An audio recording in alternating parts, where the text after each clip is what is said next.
Allez GG Abbott et félicitations à toi, tu vas pouvoir avoir un t-shirt Flower Power et un bob psychédélique. Bonsoir à tous et à toutes, bienvenue sur la BDR TV, bonsoir. Alors, toi, bienvenue pour le débrief film et un débrief film, ma foi plein d'émotions. Oui, parce que spécial cinéma. Pourquoi spécial cinéma? Parce que ça y est, ça a rouvert. Ça a réouvert. Les salles obscures ont rouvert. Les salles obscures ont réouvert. On est retourné s'enfermer dans le noir, regarder des films. C'est vrai. Et on a... Et c'était cool. Ah, c'était cool. Il y a eu de l'ambiance. On a, même pour certains d'entre nous, on a repris nos anciennes habitudes. C'est vrai. Tu vois ce que je veux te dire? Et on vous remercie, Cinéma. Et oui, Litena a aussi été au cinéma. Oui, dis-nous ce que t'as été voir. Et avec une bière, tout à fait. Bon. Winter Game 14, tu nous fais kiffer. Merci. Rejoignez tous et toutes la BDR TV. Je rappelle que le concept des Brief Films, c'est nous qui allons voir des films au cinéma. Parce que c'était pas encore possible avant et maintenant nous pouvons le faire. Nous allons au cinéma voir des films et nous revenons avec 3 films que nous notons sur 5. 5 étant la note maximum, 0 étant la note minimum, Paul W.S. Anderson étant la note négative, en dessous de 0. Il y a une note Paul W.S. J'ai vu Drunk et Mandibule.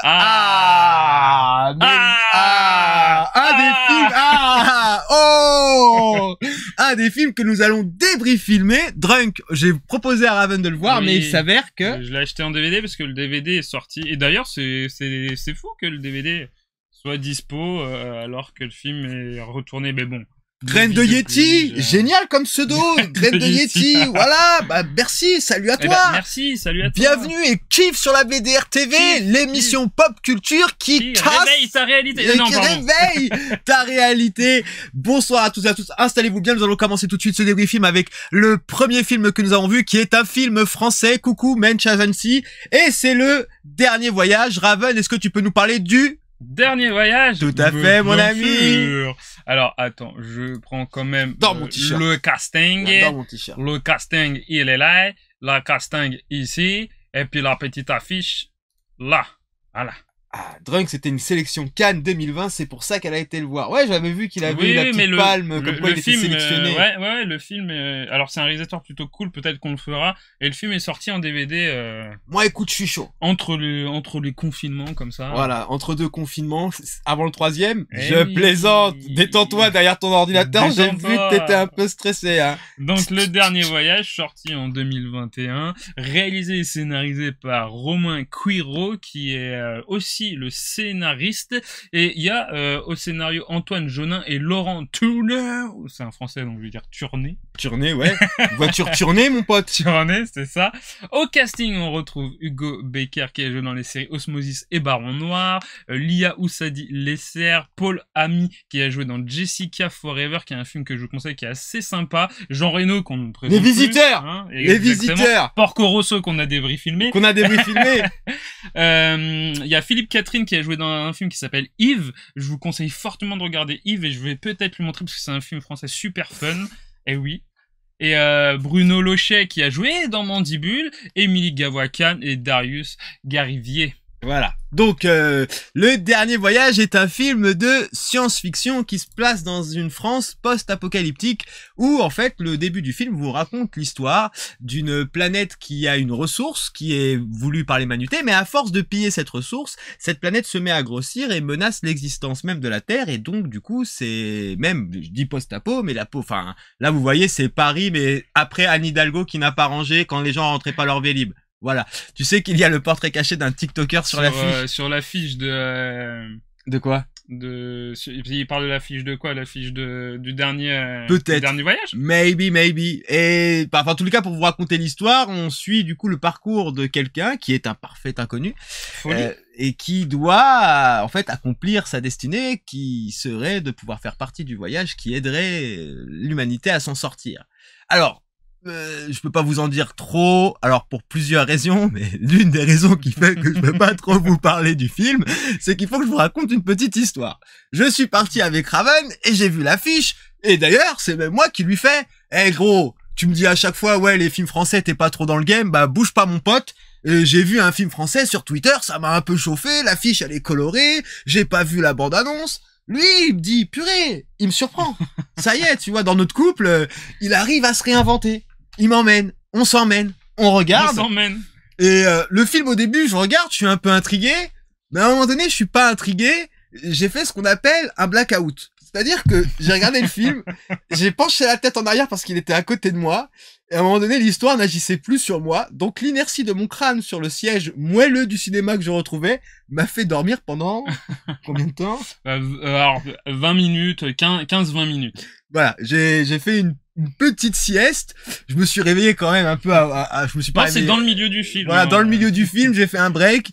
Donc en fait, si vous voulez, j'ai le début, j'ai une grande partie, enfin j'ai la fin et une partie du milieu, mais il y a le début du milieu, je l'ai pas trop. J'ai désolé.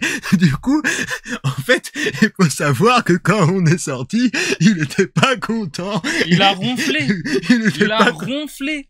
Il m'a embrouillé. Il était là, il ronflait et comme moi, ça. Faut savoir que je suis en soum-soum, c'est-à-dire je regarde le film et je lui dis pas que j'ai dormi. Mais parce ça que je le vois. Mais oui, mais arrête de me trahir comme ça. Je sais maintenant. Mais oui, mais moi je pensais que t'avais pas vu parce que j'ai fait exprès de me tenir droit et de mettre la tête un peu en arrière et de laisser mes lunettes vers le bas. Il a lâché prise. Je pense que je devais baver ou un truc. Et bonsoir Nova, bonsoir à tous et à toutes.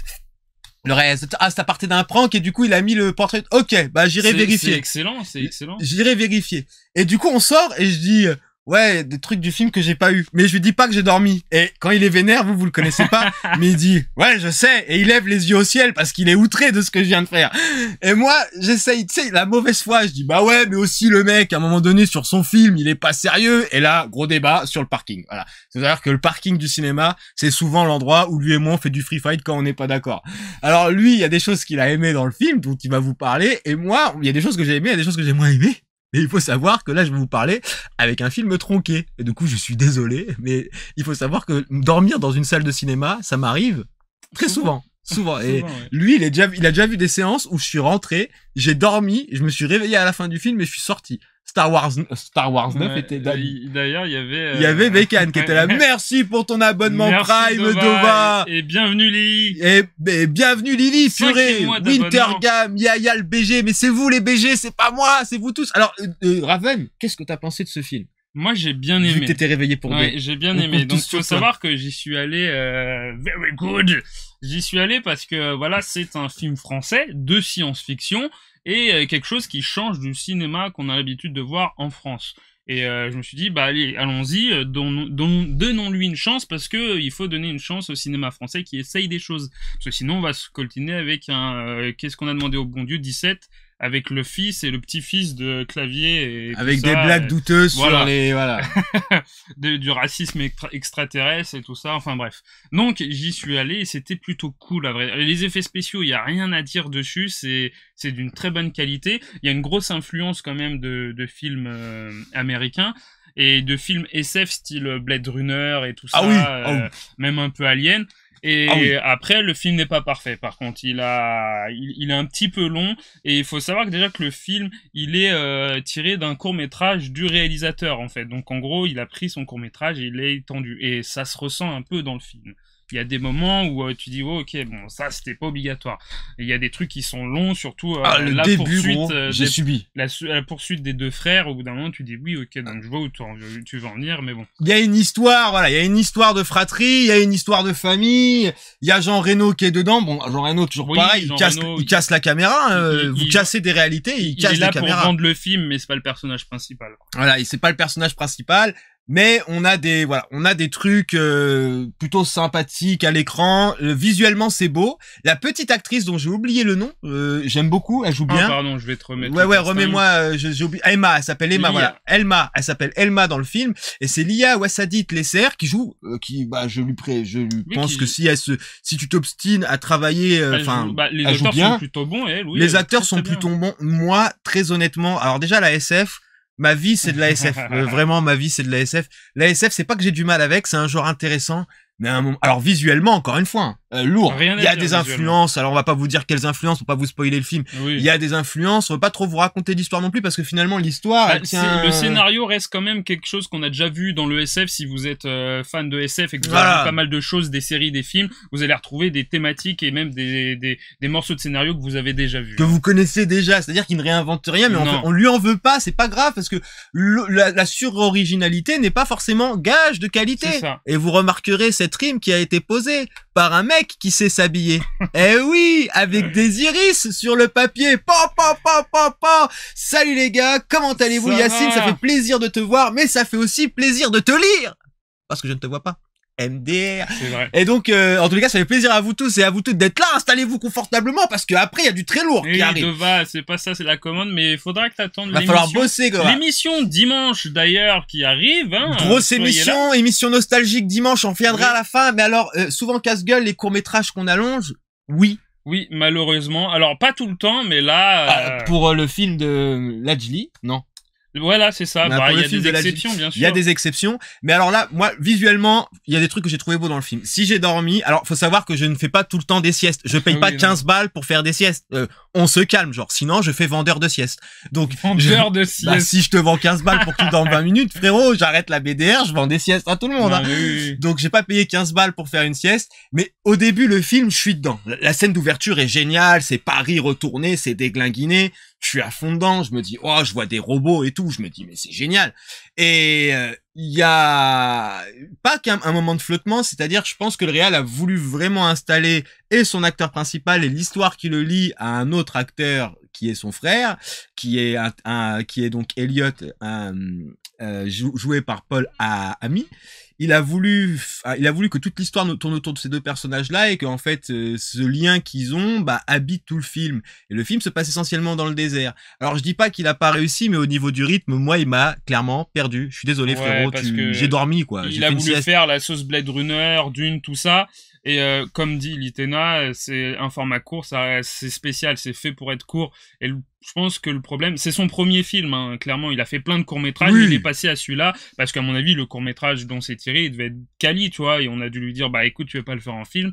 Mais ouais, voilà, à mon avis, il a dû garder des mécaniques de court et allonger, en fait, pour faire un long, sauf que ça marche pas comme ça, quoi. Malheureusement, en tous les cas, en ce qui me concerne, franchement, Romain, je suis désolé d'avoir dormi. J'aimerais bien te dire que j'ai eu honte de lui dire que j'ai dormi, surtout que c'est le premier film qu'on va voir depuis longtemps. D'ailleurs, c'est le premier film au cinéma. C'était le premier film qu'on a vu le jour. Comme il a dit, on reprend les bonnes habitudes ou les mauvaises, tu vois. Et j'ai tapé la sieste dans ton film. Alors, tranquille, genre, visuellement, il y a des trucs sympas. Le cinéma français, ça reste quand même... Alors, moi, j'ai plus d'a priori que lui sur le cinéma français, mais je me soigne. Vraiment, j'essaie, tant bien que mal, de vous donner votre chance, les gars, parce que voilà, j'ai été nourri à Indiana Jones, SOS Fantôme... Et lui, il est à côté de moi, il essaye de me raisonner, il me dit non, il y a des belles propositions dans le cinéma français, arrête de faire ton débile. Non, ce film-là reste vraiment une bonne proposition pour le cinéma français, si on le prend en tant que film général de la terre, quoi, en gros. Mais ouais, il y a de grosses lacunes, mais c'est à suivre parce que c'est intéressant que le cinéma français propose ça, quoi. Et surtout au cinéma.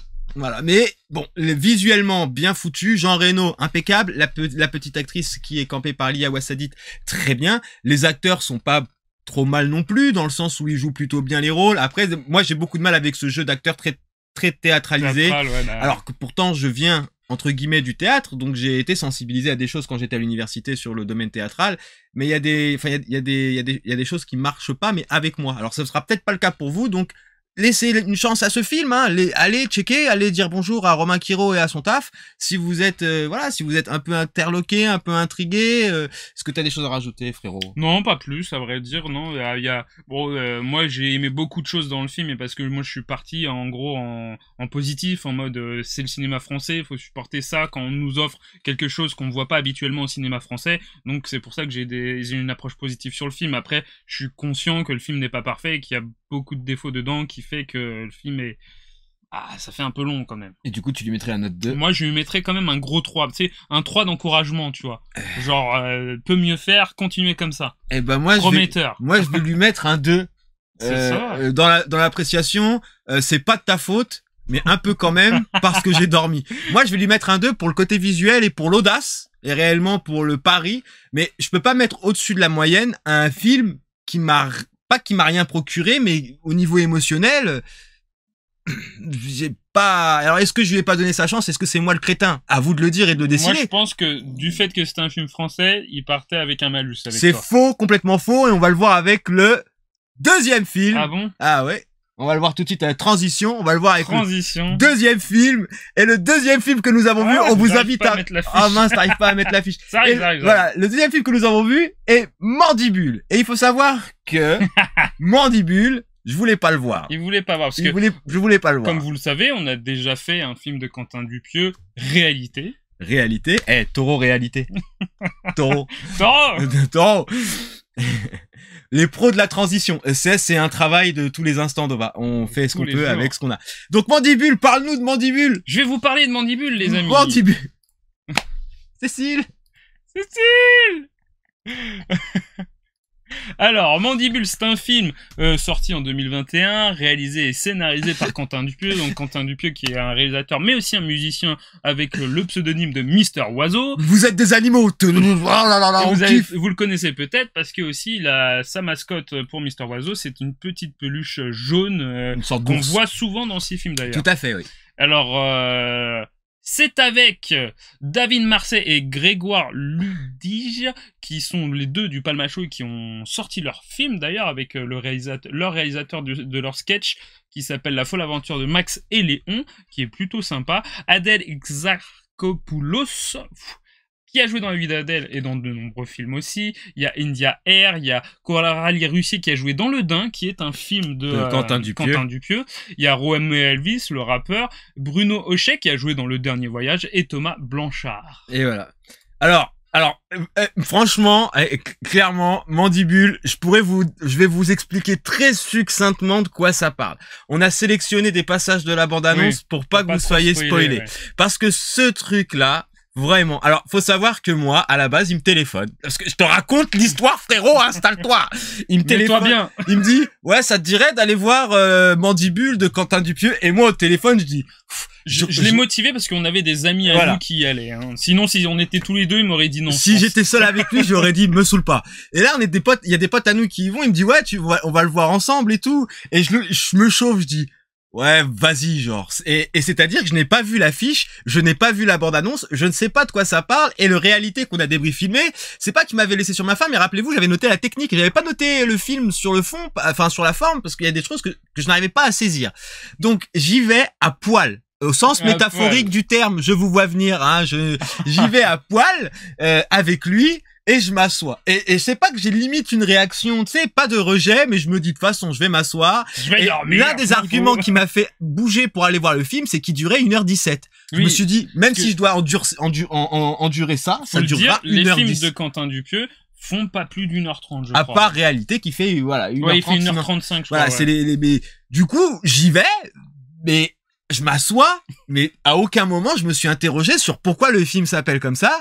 Je sais qu'il y a les deux gars du Palmachot, donc je ne sais pas. Et même lui il me dit, t'as pas vu l'affiche? Je lui dis, gros, j'ai absolument rien vu. J'ai rien vu. Je m'assois et je regarde le truc, et c'est ça qui est extraordinaire, c'est que je suis pas réfractaire, mais genre je me laisse faire. Je dis, Quentin, raconte-moi une histoire. Alors c'est ça. L'ouverture, c'est un gars qui dort sur la plage. Ça, déjà, j'ai beaucoup aimé. En mode clochard. Tu penses qu'avec un look comme ça, je suis complètement apte à dormir sur la plage, tu vois. Donc, je vois le gars qui dort sur la plage. Je vois que c'est le gars il s'appelle Manu, donc c'est l'un des gars du Palmachot. Je regarde, je dis, pourquoi pas? Il doit amener une mallette à Michel. Michel. Pourquoi pas, genre. Jusque-là, tout va bien. Le gars, je le sens un peu simplet, tu vois. Je pense qu'il a pas inventé l'eau chaude. Et la mallette, il faut qu'il la mette dans un... Alors l'autre, il lui donne le bail, il lui dit, tu mets cette mallette dans un coffre de voiture et tu l'amènes à un tel. Donc le gars cherche une voiture. Au début, il dit, je peux y aller à pied, je l'approche, je la peux aller. Mais non, faut que tu la mettes dans un coffre. Ah oui, faut un coffre de voiture. Donc le gars trouve une voiture et il doit amener la mallette dans un coffre de voiture à Michel.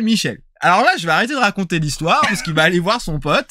Et tu sens que le dialogue, il vole pas haut entre les deux, mais à chaque fois, c'est pas grave. Et là, il va se passer un truc dans le film que je vais pas spoiler. Et je vous invite vraiment à pas regarder la bande-annonce et ne rien lire sur le film. Essayez de pas regarder la bande-annonce. Vraiment, ne lisez rien, ne regardez rien. Il se passe un truc dans le film. C'est-à-dire que ce qui se passe, c'est quand même ouf. Mais moi, je suis assis, je dis, ouais, allez, vas-y.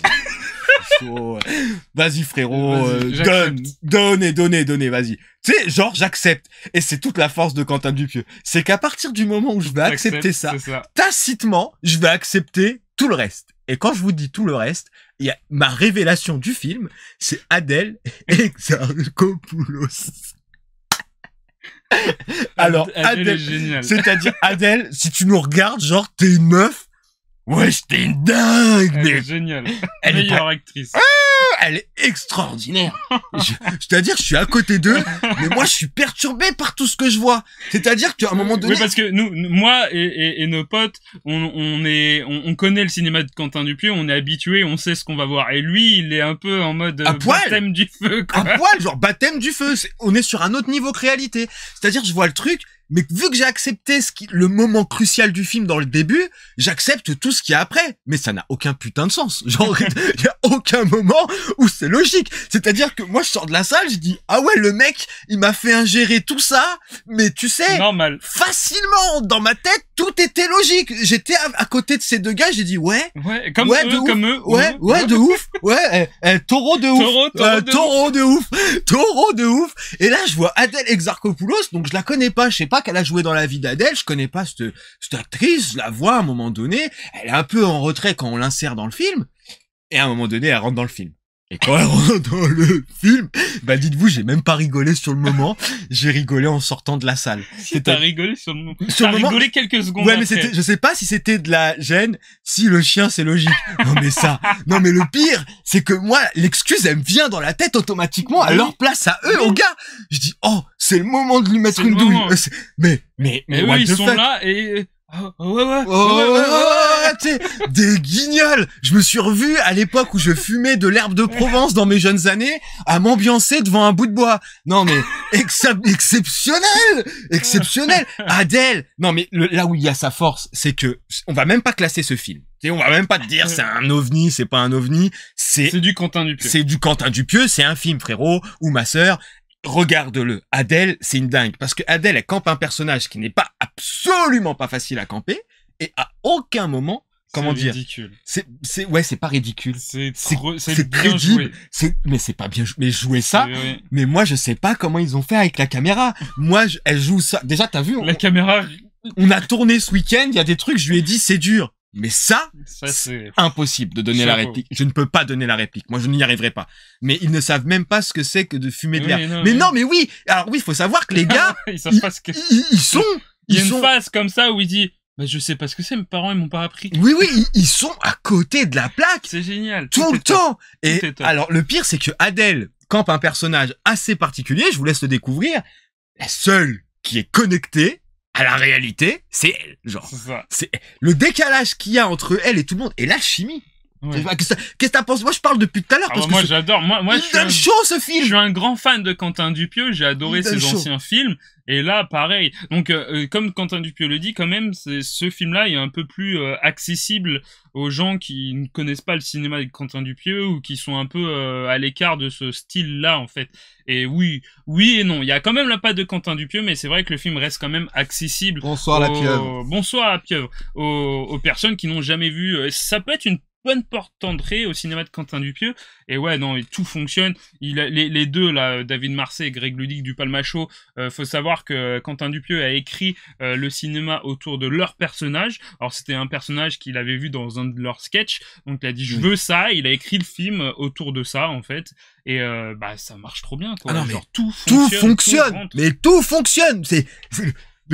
Même moi, je pensais pas que j'allais être à fond dans un film comme ça. Faut savoir que le lendemain, le surlendemain, mais il y a des moments où on arrêtait de faire ce qu'on faisait parce qu'on repensait au film, on sortait des répliques du film et on tapait des grosses barres. Enfin, Quentin Dupieux, il dit que le meilleur truc à faire en tant que réal, c'est de coincer les gens, de pas les prendre en otage trop longtemps. C'est pour ça qu'il dit que, en fait, dès qu'il trouve que le rythme est bon et que il a pas un temps donné dans sa tête, il te fait un film d'1h15, mais qui te retient un peu, mais que si tu te marres, c'est la meilleure. Mais gros, t'es un ouf. Tu nous as fait marrer en sortant du film. Adèle Exarchopoulos, révélation francophone de l'année au BDR TV Awards. Genre, t'es nominé. Mais elle est exceptionnelle, cette meuf. Oui, c'est une très bonne actrice, hein. Je suis choqué, parce que quand je la vois dans le quotidien, quand elle parle, elle me fait peur, hein. Oui, parce que, comme j'ai dit, elle vient des cités. Voilà, elle a une manière de parler, c'est-à-dire qu'elle a une voix assez grave, et puis tu sens qu'elle a du charisme, tu vois. Elle paraît très calme et tout, mais, tu sais, j'irai pas lui faire ça. Genre, j'irai pas lui chatouiller l'oreille à Adèle. Genre, enfin, je dis pas qu'elle est violente, mais elle a du caractère. Tu sens qu'elle a un tempérament mais dans le film, vas-y, va jouer ça, toi. Comment tu peux le faire sans tomber dans la caricature et la moquerie? Comme elle a dit, la première fois qu'elle l'a joué, alors il faut savoir que les deux acteurs du Palmacho étaient pas au courant en fait, et que Quentin Dupieux lui a dit bah tu vas faire ça et tout, machin. Et en fait, elle a fait ça et ça les a surpris, tu vois. Et déjà les premières prises c'était assez dur parce qu'ils ont tout de suite rigolé, ils ont tout de suite fait oh c'est chiant. Mais on rigole même en vous en parlant. Mais c'est vrai que c'est un film qui nous reste quelques jours encore et même là, je pense plus tard, on va ressortir des répliques avec des potes et tout pour Taureau réplique. Taureau. Non mais le pire c'est que quand ils le font dès le départ, non mais il y a des trucs qu'ils font dans le film, mais c'est intégré. Salut Stroopy, bienvenue sur la Taureau, Tolkien, Mitena. Adèle, c'est pas la première fois qu'elle gagne mon cœur, elle est fantastique. Mais réellement, mais moi je vous le dis, je te fais une maman, j'ai raté l'avion. Ah, elle est exceptionnelle, genre. Mais moi, je la connaissais pas, j'avais pas vu La vie d'Adèle et je regarde pas beaucoup de films francophones ou en tous les cas de films français, donc j'ai pas vu à l'exercice. Et Quentin Dupieux, j'étais un peu, les réalités, ça m'a pas motivé à voir ce type de cinéma-là. Oui. Mais là, stop it, genre, mais j'achète. Mais cette histoire-là, mais encore une fois, on vous la raconte pas, c'est pas, et on en dit le moins possible. On essaye de moins spoiler, parce que le film, si vous avez pas vu la bande-annonce, faut vraiment... Mais ne la regardez jamais. Après, le problème, c'est que leur promo était justement basée sur ça. Alors, on va pas le dire à l'antenne, la pieuvre, mais oui, tout à fait. Quentin Dupieux a gardé le maximum de surprises à ses acteurs dès lors qu'il leur faisait des propositions artistiques à l'écran pour capter leur véritable émotion dès lors qu'il leur... D'ailleurs, il y a une technique qui est employée, une technique que t'aimes bien, je suppose que tu vas en parler, c'est Monsieur Chapman qui s'occupe du... Ah, non, voilà, alors oui, ouais. Oversnix, voilà là, oui, on est là, on est en dessous, on est dessus, là, on parle des nouveaux films de 2021. Films au cinéma en ce moment, qui auraient dû sortir en 2020, d'ailleurs. Celui qui manipule et qui fait les effets spéciaux mécaniques, comme on dit, c'est une personne qui a travaillé sur des Star Wars ou sur des La Mouche, d'ailleurs, le film La Mouche et des trucs comme ça qui a fait les effets mécaniques de grands films comme ça. Ça marche sur ce film-là. On n'est pas bouffé par du CGI et on s'en fout. Et alors franchement, parce qu'on parle de Manu et Jean Gab. Jean Gab. On parle de Manu et Jean Gab qui sont les deux acteurs campés par les gars du Palmacho. Et Adèle, on va aussi quand même rendre honneur aux autres acteurs qui prennent pas trop de place. Roméo Elvis, insupportable. Alors déjà que moi, je le supporte pas trop ce gars-là, mais du coup dans ce rôle-là, frérot, pépère, genre. En plus, petite référence, voilà. Et Roméo Elvis, que je supporte pas des masses, mais qui, dans son rôle, ça passe bien. Il joue bien le débile. Et je pense qu'il est un peu comme ça dans la vie. Mais oui, mais Quentin Dupieux, quel cinéma tu nous proposes? Il nous propose une expérience. Il va dans son truc. Et il a son truc en tête, ce mec. Et il a un monde. Il a un monde à lui. Il a un monde à lui et il te le met sous les yeux. Et le pire, mais toi, en plus, t'aimes bien l'absurde. Ah bah là, oui.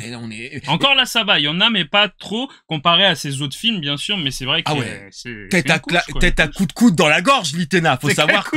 Tête à coup de coude dans la gorge, Roméo. Coup de tête. Coudasse. La coudasse. Ah, mais ce film est d'une fraîcheur. Ouais. J'ai pas envie de... On veut pas le catégoriser, j'ai pas envie de dire que c'est un film drôle, j'ai pas envie de... c'est une comédie. C'est une comédie, c'est sûr, mais c'est dur. Et même atypique de votre réalité. On avait un débat, on se disait, alors on parlait juste du avant. Dernier Voyage, comme quoi il est pas fan. En fait, le Dernier Voyage fait qu'il aime toujours pas les films français. Mais je lui dis, écoute, les films français pour toi. Il me dit, pourtant, Mandibule, j'aime bien. Mais le cinéma... 12 disqueuses dans la tête. Le cinéma de Quentin Dupieux, je trouve que c'est un cinéma à part et qui est difficile à ranger dans des cases et on peut difficilement dire que c'est un style de film français, même si, il y a des acteurs français, c'est un français, c'est une production française, mais voilà.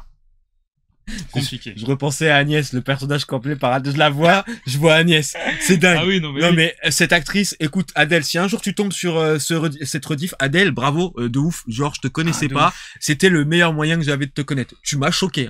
C'est-à-dire, je t'ai vu. Oui, voilà, il a commencé sa carrière aux US, il a commencé avec des films tournés en anglais. Ça se rapproche du style des frères Cohen, ce sont dans des situations comiques, dans une ambiance sérieuse. Ouais. Oui, mais... Enfin, les frères Cohen sont quand même un peu moins absurdes et what the fuck que lui, mais je comprends, je vois où tu veux en venir. Ouais. Tous les enjeux, c'est ça qui qu'il a dû s'inspirer des frères Cohen. Mais tous les enjeux qu'il propose dans le film, qui n'ont aucun putain de sens. Rien n'a de sens dans ce film, mais clairement. C'est-à-dire que à la fin, parce que la fin du film, elle est géniale. Elle est épique. La fin du film, elle est exceptionnelle. Quand ça se termine, le truc s'arrête, il y a le générique, donc là je leur dis putain c'est un truc de ouf, et je me dis attends, il y a un gars qui pendant 1h15 m'a raconté ça, et moi j'ai tout validé de A à Z. Okay, sur le papier tu me le proposes, je te dis non. Ouais. Tu le sais, parce que toi des fois tu me proposes des trucs, je te dis ah non jamais de la vie. Ce qu'il y a d'ailleurs dans la réalité quand il va voir le producteur et qu'il lui propose, et imagine Quentin Dupieux, enfin après ils le connaissent Quentin Dupieux, mais imagine le mec qui arrive avec un scénario comme ça, qui va dans le producteur, je veux faire ça, le producteur fait wesh. Ah mais sérieux bravo Quentin, genre on est prêt, je suis pressé de te revoir en festival mixer un peu, et vas-y, continue à nous enjailler sur du cinéma, parce que t'es un tueur à gages. C'est quand même... censé Kruber, oui, plus bien censé sûr. Kruber, tu penses? Mais c'est pour ça, oui, clairement. C'est pour ça que je dis lui, il le dit, c'est un film un peu plus accessible au grand public que ses anciens films. Voilà. Même Le Dain était un peu plus accessible, d'ailleurs. On va lui mettre une note, et franchement, je vais pas tergiverser. Tu prends 5 sur 5, cash. Là, genre, même, pas de suspense. Tu prends 5 sur 5 cash.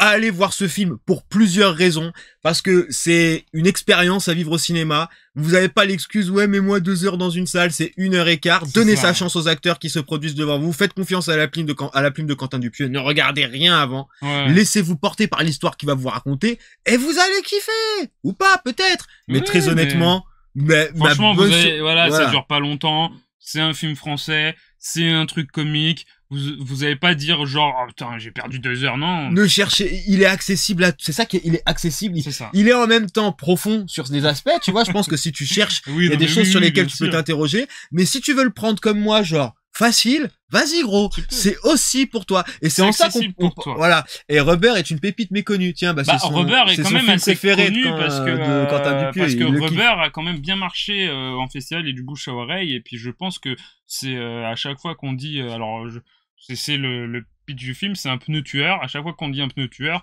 tout le monde sait à peu près, même s'ils l'ont pas vu, tout le monde sait à peu près de quoi on parle. Hein. Ah, vraiment, Mandibule, vraiment recommandé chaudement par la BDR. Il prend un double 5. C'est cadeau, ça, c'est pleine lucarne, Quentin, rien à te dire. Franchement, en réalité, je t'ai mis 3 pour la technique et l'histoire. Celui-là, c'est survalidé. C'est bon, t'as trouvé un nouvel adhérent à ton cinéma, Taureau Quentin. Taureau Quentin. Bah, Taureau, quoi. Taureau, quoi. Le pire, c'est que même quand ils font ça, je dis, bah ouais. Bah, genre, oui. J'ai envie de lui mettre une claque derrière la tête. Alors, j'ai envie de lui dire, allez, gros, et tu réfléchis pas, toi. C'est ça qui est non, mais c'est bon, on arrête d'en parler, on va trop en dire. Allez le voir. Si vous ne l'avez pas vu, allez le voir. Vous allez vous marrer. C'est un film pour les, très drôle, Dova. Et on va parler, mais non, mais c'est bien, Dova, il est en forme. On va parler du 3e film, qui n'est pas un film, mais un film d'animation qui a fait sensation, au Japon, et qui est, la suite de la saison 1, et de Demon Slayer, Kimetsu no Yaiba, en japonais, le train de l'infini. D'ailleurs, on a nommé l'émission un dernier train pour Muzan, puisque le grand méchant de Demon Slayer s'appelle Muzan. Voilà. Et on a voulu faire une petite blague parce qu'on est des gens cultivés parfois. Une petite blague. Alors, Demon Slayer, talk nous about Demon Slayer. Qu'est-ce que quoi ça parle, Demon Slayer? je te raconterai l'histoire de la série après. Je te laisse faire le réel et compagnie. Déjà parler, enfin, il y aura pas énorme parce que Haruo Sotozaki, qui est le réalisateur, c'est son premier film, à vrai dire. Hein. J'ai pas trouvé d'autres. Alors peut-être qu'il a réalisé d'autres trucs au Japon, mais j'ai pas trouvé d'autres œuvres. D'après l'œuvre de Koyo Haru Goto, donc le manga qui... Alors, c'est un manga, c'est ça hein. Alors, c'est un manga, webtoon. Et je me demande... Non, c'est un manga. C'est un manga. C'est un manga, et je me demande, je ne suis pas sûr si c'est pas une femme. Ah, peut-être. Je me demande si c'est pas une femme. On va voir, on va cliquer dessus. Parce que, on peut pas tout le temps, auteur, créateur japonais. Il me semblait que c'était une femme. Bon, c'est le créateur pour le moment, c'est le créateur du manga, ou la créatrice. On va regarder. Mais ouais, parce que j'ai... Copié en live. En live. J'ai envie de, voilà, il me semblait, voilà, japonais, tac. Peut-être une photo. Peut-être une image. Bon, voilà. Bah voilà, on a que des... Ah, Ce serait lui? Alors, il y a lui, mais je sais pas, c'est peut-être lui. Ah, c'est peut-être lui, alors, mais à culpa. Donc, je ne sais point. ça serait un homme. Moi, il me semblait que c'était une femme. Donc, ça serait un homme. Demon Slayer, donc, tu nous as donné le... Voilà, donc, le réalisateur, c'est son premier film, parce que j'ai pas trouvé d'autres films ou d'autres séries, je sais pas, peut-être qu'il a bossé dans la série. Hein. Oui, dans Chaque homme il y a une femme de bas. Ils sont culturés à la BT. Et on est très culturés. culturés. Il y a une femme. On est bio. Derrière chaque homme il y a une femme, c'est vrai. Tout à fait. Alors, on va faire les voix. Hein. En voix française, il y a Enzo Razzito, Christophe Lemoine qui fait la voix de Cartman dans South Park, Maxime Boudouin, Adrien Antoine. En voix originale, il y a Natsuki Anae, Akari Kito, Yoshitsuki Matsuoka, Hiro Shimono, et puis bien d'autres. On va pas tous les faire parce qu'il y a beaucoup de personnages quand même dans cet animé. Vous avez entendu parler de Titanic 2? Non, mais si tu veux, j'ai entendu parler de Titanic 3. Et non, mais je pense que Titanic 2, ça va être dur. Le 1, ils l'ont coulé dans le premier film. C'est pas un projet qui a coulé, ça. T'as vu, dommage, t'es doublé. Donc, Demon Slayer Kimetsu no Yaiba, le train de l'infini. Qu'est-ce que Demon Slayer, pour ceux qui ne connaissent pas cet animé? C'est un animé qui est tiré d'un manga à succès, qui a cartonné au Japon de par sa saison 1, qui raconte l'histoire de Tanjiro. Tanjiro qui vit avec sa mère, ses frères et sœurs, dans une cabane dans les bois. Non, c'est pas le début d'une mauvaise blague. Et qui va un jour vendre du charbon en contrebas de la montagne pour alimenter sa famille. Et il va passer la nuit chez quelqu'un parce que c'est la galère le soir au Japon du début du XXe siècle pour aller vendre du charbon. Mais lorsqu'il revient chez lui, toute sa famille est morte, excepté sa sœur. Et sa sœur a été blessée par un démon.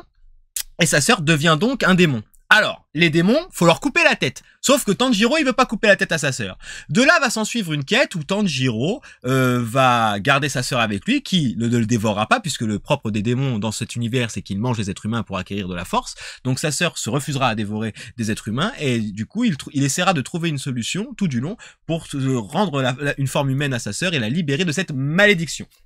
Bon, la saison 1 a cartonné au Japon pour plusieurs raisons. Ufotable est un petit studio qui a fait une animation extraordinaire, notamment sur l'épisode 19, où vous avez une écriture des personnages et une tension sur des choses qui sont très simples. Le scénario n'est pas très original, pour ne pas dire complètement banal.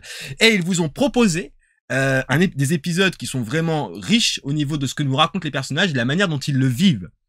À la fin de la saison 1, nos héros doivent prendre un train dans lequel des gens disparaissent mystérieusement et rencontrer l'un des piliers. Alors les piliers, c'est quoi? C'est les plus grands chasseurs de démons, puisque Tanjiro deviendra un chasseur de démons dans la saison 1. C'est les plus grands chasseurs de démons qui représentent chacun un élément et qui chassent les démons à droite, à gauche. Bon. Et l'ennemi de Tanjiro est Muzan. Et Muzan possède dans son armée des lunes inférieures et des lunes supérieures. Et il y a donc une lune supérieure démoniaque qui est dans le train et qui s'amuse à foutre le bazar. Et du coup, Tanjiro, accompagné de ses deux amis, Inosuke et Zenitsu, vont essayer de percer le mystère du train et de mettre fin à cette malédiction qu'essaye de faire peser le démon qui fait planer un danger sur ce train. Au départ, ils vont dans le train pour suivre un pilier qui doit enquêter sur une scène de crime. Voilà. Et on découvrira que la scène du crime, c'est pas vraiment ce qu'on pensait. Voilà, c'est pas vraiment ce qu'on pensait. Et alors là, je profite de cette interview pour signifier à l'assistance que je ne valide absolument, mais alors absolument pas l'espèce de chapeau fantaisiste du Capitaine. Je suis vraiment désolé de voir que mes goûts, que mes goûts au niveau de mes couvre-chefs d'un seul coup n'ont pas été. C'est à du jugement comme ça. Non, mais il a le droit de pas aimer. Moi, j'adore, tu vois, l'effet. L'effet papillon. L'effet futuriste, tu vois, on était un peu dans le futur. Retour vers le futur. On était un peu dans le futur sur le premier long métrage, donc. Je tiens à dire que le film a cartonné au Japon. Il a tout explosé. Détrôné le box-office numéro 1 qui était détenu par Le Voyage de Chihiro durant pas mal d'années, et il a tout explosé. Il a aussi explosé le box-office de Titanic, et puis merci Litella. Aux États-Unis. Aux États-Unis, il a battu, alors de peu, il a battu au box-office Godzilla vs Kong et Mortal Kombat. Oui, il fait un carton. D'ailleurs, il faut savoir qu'au début de la séance, on a eu le droit au Eren Yeager. Oui, alors je savais pas pourquoi. Alors les gens ne savent pas. Si, je te le dis moi. Mais oui, mais ça vient de l'Attaque des Titans. En fait, c'est Wakanim. Oui, je sais. Ils ont dit n'en profitez pas pour crier Eren Yeager au début de la séance.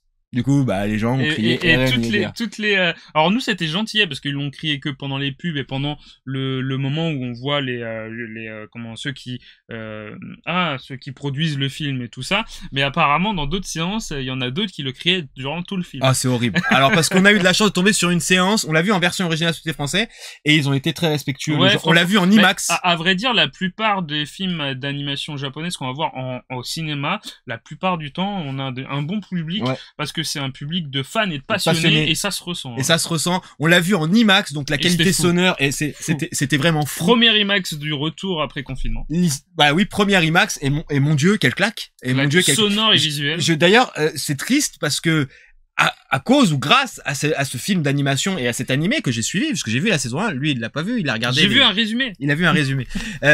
J'ai été complètement transporté par d'ailleurs, si vous n'avez pas vu l'animé, que vous êtes un peu curieux, franchement, je vous invite à le regarder, mais vraiment, ne serait-ce que il y a des moments dans le manga qui sont réellement beaux, qui sont bien travaillés, les personnages sont écrits, mais mon Dieu, c'est dingue. Genre, on est capable de nous proposer ça avec encore une fois, l'originalité n'est pas gage de qualité. Ce manga n'a rien d'original, cet animé non plus. On voit que l'auteur est assez inspiré de pas mal d'œuvres qu'on a vues, Naruto, ah oui, c'est un shonen, hein. Comme Fufu nous l'a dit. C'est un shonen Neketsu. Avatar, le maître de l'air, je crois. Ouais, c'est ça, le maître de l'air. Et puis pas mal d'autres mangas. Mais la sauce prend, c'est pas grave parce que déjà il y a le style graphique qui fait que c'est magnifique. L'animation. Mais la construction, comme tu dis, le développement des personnages est intéressante, donc on suit le bordel. Elle est tout aussi ouf et dense, il faut le savoir, dans la série. Ce qui fait que, en fait, dans l'animé, quand tu suis la saison 1, il y a des moments qui deviennent cruciaux et en fait, l'impact que peut avoir le héros avec ses émotions et avec la difficulté, parce que l'univers dans lequel il évolue, quand tu vois les résumés, tu t'en rends pas compte, mais en fait, il est dur. C'est vraiment sombre. Non, et mais tu sens un truc un peu oppressant. On sent quand même, parce que tu l'as senti, il toi? arrive des trucs, enfin, dans le résumé. Il perd sa famille. Ah oui, tu le vois. Quand même, tu vois des trucs qui sont assez hardcore. Voilà, assez hardcore, assez lourd. Dans le film, là aussi, il y a des trucs. Ça joue avec la culpabilité du personnage. Il y a des choses qui sont vraiment terribles, auxquelles vous serez confrontés dans le film, parce que même si vous n'avez pas vu la série, vous pouvez voir le film. Et le film est divisé en 3 parties. Il y a des moments quand même, la première partie où il y a des parties dans des rêves, il y a des parties, si t'as pas vu la série, surtout pour le personnage principal, il y a des trucs que tu comprends pas trop. Hein. Oui, il y a des trucs sur lesquels tu l'as senti, parce que c'était dur, ça commence à devenir bizarre la BDR. Mais on a toujours dit la BDR c'était mieux avant. Et le film est divisé en plusieurs parties. Et alors c'est parti, c'est-à-dire que on va dire que ça va crescendo visuellement. C'est la première partie, c'est la partie, comment dire, pour placer les enjeux. Ouais, les enjeux, l'endroit où on est, les personnages qu'il y a, donc qui est un peu courte quand même, je trouve, mais qui est intéressante. La deuxième partie est un peu plus longue, qui est pour ma part, mais c'est que mon point de vue, gâché par des effets visuels numériques, mais dont je suis pas fan non plus. En 3D, ça m'a sorti du film trop de fois. Et le problème, c'est que si on en met un peu, c'est pas grave, parce que le train est en effet 3D, mais le train on le voit pas tout le temps et c'est pas grave, ça passe quand même. Mais il y a un méchant qui a un pouvoir et tout son pouvoir est en 3D numérique et c'est moche de ouf. Par contre, il y a des choses qu'on va pas vous dire parce que le film. Par contre, ouais, faut pas. Alors, faut pas trop en dire. Parce que la force de ce long métrage, parce qu'il dure 1h50, hein, il dure 2 heures. Il dure 2 heures. Il est quand même assez conséquent. La force de ce court métrage réside réellement sur une partie spécifique du film. Je vous invite à ne pas aller sur Twitter et à ne pas regarder ce que les gens pourront en dire. Évitez tous les visuels. Si vous voulez le voir, bien sûr. Parce que moi, je m'étais fait spoiler. Coucou. Faut pas spoiler, c'est pas bien. Je m'étais fait spoiler et du coup, il y avait un événement que je connaissais dans le film. Quand j'ai regardé le film, quand il est arrivé, quand j'ai compris ce qui se passait, j'ai fait, mais non. Et alors après, de toute façon, tout est ouf dans le film. La troisième partie est assez incroyable. Incroyable. J'étais comme ça, c'est-à-dire le siège IMAX, l'IMAX, on peut faire ça. Les sièges IMAX, c'est des sièges très confortables que vous pouvez baisser. Vous pouvez baisser. Parce que vu que c'est un grand écran incurvé et que les fauteuils sont près de l'écran, et ben vous pouvez vous pencher pour voir le film comme ça, quoi. J'étais agrippé au truc et le pire, le souffle coupé. Quand le film s'est arrêté, j'ai fait Ouais, puis mettre l'attention et tout. Ils teasent, enfin, on le savait, hein, mais ils teasent quand même un peu la saison 2. La saison 2, qui n'aurait pas dû exister puisqu'ils ont voulu faire que des films. Oui, c'est vrai. Et finalement, il y aura une saison 2. Félicitations à Ufotable, félicitations à eux tous. Très fort, j'espère que c'est eux qui vont continuer à faire l'animation. Pour le moment, oui. J'espère, parce que c'est très très fort. Même si ça met du temps, et ben, ils sont moi, vraiment très forts. Je veux limite, si c'est tous les 3 ans que j'ai une saison, je m'en fous. Mais c'est tellement bien animé, si vous ne connaissez pas, laissez-vous tenter, réellement, donnez-lui sa chance, ou en tous les cas, allez le découvrir au cinéma, mais ce serait vraiment dommage de regarder au cinéma sans connaître tous les enjeux que vous avez avant, parce que sinon il y a des impacts scénaristiques que vous n'allez pas comprendre, voyez, ou pas saisir. Les résumés comme j'ai fait, il y a des trucs quand même à saisir dedans, surtout pour le grand méchant et certains autres méchants. C'est plus intéressant de voir la série que de regarder juste un résumé. Pour moi, c'est une œuvre majeure qui nous vient du Japon. Je pense que c'est l'un des meilleurs animes que je n'ai jamais vu. Ça frappe fort, ouais. Et c'est assez rare. Alors, ça doit exister, mais c'est assez rare qu'il y ait une saison comme ça se clôture par un film, puis va reprendre le cours de sa vie. Et je trouve ça. Moi, je trouve ça assez cool. Assez ouf, tu vois. Assez cool. Et vraiment, nous, on l'a vu dans le qualité IMAX et bien sûr en version originale. Mais honnêtement, je pense que je peux lui mettre la note de 5 sur 5 sans trop sourciller. En fait, l'effet visuel, même si je lui en veux, j'en veux pas au gars de m'avoir donné à voir quelque chose d'exceptionnel, et je n'ai pas peur des mots. Ce film est une masterclass dans son domaine, par rapport au sujet qu'il défend. Moi, par contre, je suis pas aussi. Je sais, tu peux. Fervent que ça. Moi, je vais lui mettre un 4 parce que. Ce qui est déjà pas mal. J'ai bien aimé, mais j'ai somnolé au début du film, à vrai dire. Oui, du coup, on a échangé les rôles. C'est ça. Mais j'ai pas dormi 20 minutes, attention. Oui, j'ai dormi pendant des petits dialogues parce que ils expliquaient l'histoire, donc j'avais à peu près l'histoire, mais il y a des moments. Le début, je le trouve un petit peu long, à vrai dire. Et je me disais, ouais, ok, donc, enfin, je le trouve court par rapport à la situation qu'il met en place, mais toute l'exposition, elle est longue, en fait. Tout ce qu'il y a d'un truc de rêve, j'étais là, oh là là. Ah, moi, j'ai kiffé. Et ouais, non, moi, j'ai trouvé ça très long, j'ai fait, oh, bon, bah, vas-y. En plus, quand je regardais ça, je savais que derrière, enfin, je savais pas ce qu'il allait y avoir, mais je me doutais qu'il allait y avoir un déclic, qu'il allait y avoir un autre truc il pouvait pas passer toute la moitié du film à faire ça. Je fais, à mon avis, il va y avoir un truc, un déclencheur qui va arriver, c'est sûr, tu vois. Mais tout le début, j'étais là en mode, et donc j'ai un peu somnolé. Mais après, dès que la première partie se finit, que la deuxième partie commence, et en plus, elle est bien amenée, entre la première et la deuxième partie, donc ce petit déblocage qui arrive et qui change la situation, elle est plutôt bien amenée, mais elle est pas amenée comme ça, elle est amenée en douceur, et après ça va crescendo. Ça va vraiment crescendo. Et là, ça commence à être vraiment stylé. Et pour moi, clairement, on est sur une masterclass, réellement, même, enfin, moi, la scène qui m'a marqué dans la saison 1 dure 2 minutes 19. Faut savoir qu'elle est dingue et qu'elle a bouleversé et cassé Internet quand elle est sortie. Jusqu'à aujourd'hui, c'est l'une des meilleures scènes animées que j'ai pu voir. Et c'est ce qui me fait dire, d'ailleurs, j'ai vu Jujutsu Kaisen, que tout le monde a vanté, qui est sorti là récemment, j'ai été, c'est dur ensuite, là-bas, ils ont vraiment placé la barre tellement haut que ça va être dur pour moi de il y a toujours, on peut toujours faire mieux. Oui, on peut faire mieux. Ou même pour l'instant, c'est lui le master. Ah, c'est lui le master. Et tu prends un 5 sur 5 et un 4 sur 5 de Raven, c'est pas rien. Après, pareil, je peux pas non plus lui mettre 5 parce que, c'est un film qui peut pas se regarder en tant que film, pour moi. Vraiment. Il faut c'est quand même, il y a des trucs dedans, rien que pour, l'impact de la scène finale où il y a une personne qui arrive, l'impact de ça, si t'as pas regardé la série ou si tu connais pas un peu la série, t'as pas l'impact. J'ai été choqué. T'as pas la vraie impact. Voilà, t'as pas, tu fais, oh, c'est stylé, mais t'es pas en mode choqué, t'es pas en mode là. Ouais. Ah ouais, c'est comme ça. D'accord, ok. C'est violent. Il te met des patates à ce moment-là. Je pense que si t'as pas regardé la série, t'auras pas cette réaction. Ah oui, parce que moi, quand j'ai vu, j'ai fait, MDR. Ouais, c'est ça. Genre, je me rappelle, j'ai même dit, c'est tellement lourd, là. Ouais. Et là, j'ai arrêté de bouger. Et c'est vraiment, je pense que c'est une part, mais pour moi, c'est une part de l'auteur qui a voulu ça, parce que vraiment, on s'en doute un petit peu de ce qui va arriver, mais, comment il l'amène, et puis surtout la personne qui l'amène, on fait, ah ouais, ok, d'accord, ouais. Je pensais pas. Franchement, moi, je vous recommanderais d'aller le voir, et lui aussi, parce qu'il lui a mis un 4.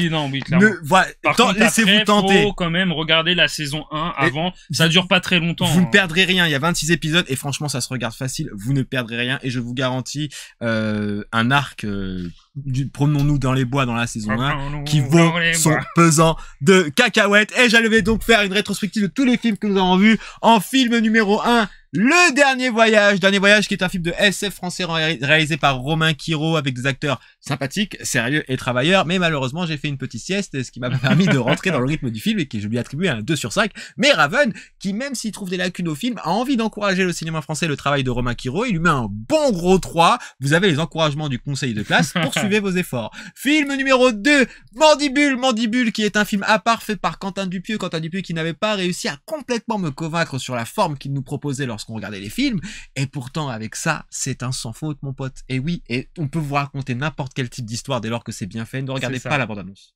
Ne cherchez pas à savoir de quoi ça parle. Adèle Exarchopoulos.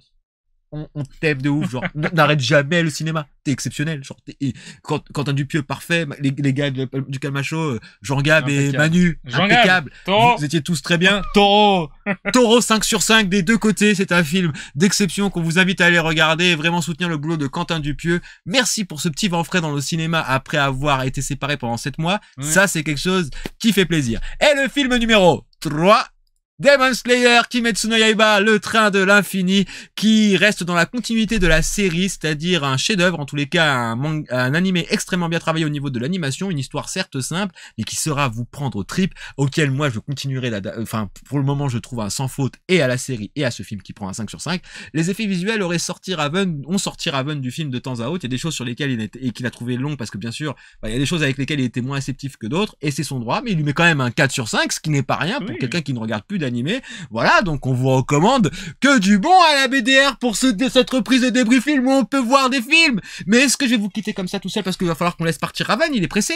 Mais avant tout, n'oublions pas que nous avons nos partenaires. Je vais citer en partenaire numéro 1, la PGR, mieux les tests de la PGR qui ne te rentrent pas par coton-tige dans le nez, mais qui sont consultables sur internet, rédigés par Romgamb et la station de la PGR, que vous pourrez retrouver au mois de juillet pour la convention Retro Gaming, où nous serons là pour Retro Gaming. N'hésitez pas à aller sur leur site internet et à regarder ce qu'ils vous proposent. Attention, parce que partenaire numéro 2 était avec nous sur le chat. Elle a fait un podcast avec Erwan la semaine dernière. On l'a écouté avant d'aller voir Demon Slayer. Elle était avec nous dans la voiture. Oui, parfaitement, messieurs, dames. Et bientôt, son podcast sera téléchargé, à télécharger. Litena, allez suivre sa chaîne, allez suivre ce qu'elle fait. Et Tolkien dans tout ça, qui est le nom de son podcast, mais aussi ses streamlore, ses jeux de point and click, et tout ce qu'on te tient. Donne-moi des caisses d'amour, inonde Litena de l'homme, voilà. Abonnez-vous à la chaîne de Litena, suivez-la sur les réseaux sociaux, donnez-lui de la fort. On adore ton boulot, ne change rien, vivement qu'on puisse télécharger et réécouter ton podcast en entier, parce que dans la Salimax on pouvait pas. Et d'ailleurs, je tiens à dire que j'ai commencé les fils de Urin, et c'est très compliqué de lire. Je lis pas, j'écoute Tolkien, et c'est très compliqué. Mais non. Ah ouais. Grâce à Litena? Oui, bah en fait je lui ai Quel plus beau compliment, genre. J'ai Audible et je me suis dit bah tiens, qu'est-ce que je peux écouter, et sur son Discord elle a posté un truc audio de Tolkien, et c'était les fils d'Urin, je crois, et elle m'a dit bah écoute, c'est pas mal, mais au début en fait, donc il y a une préface écrite par le fils de Tolkien qui résume quand même certains points de l'histoire pour les enfants de Urin, pour avoir un background pour l'histoire. Et je t'avouerai que cette préface, je me le suis mangé. J'ai arrêté d'ailleurs la préface. Je fais waouh, c'est lourd. C'est condensé. Bon, j'ai jamais lu de Tolkien, à vrai dire. Hein, donc. Bah moi j'ai lu Bilbo. Franchement, c'est passé tranquille. Ouais, mais là il parle de pas mal de choses et tout, et je fais ok, d'accord. Après c'est son fils, c'est pas lui. Oui, mais justement en fait on va dire que c'est une adaptation du livre en audio. Donc en fait apparemment dans le livre il y a pas mal de petits astérix qui fait référence à des situations et à d'autres histoires, et en fait il a viré ça. Il y a le premier, le deuxième et le troisième âge dans. Il a viré ça, les petits astérix, pour mettre un truc au début pour résumer certains moments de l'histoire, pour qu'on ait une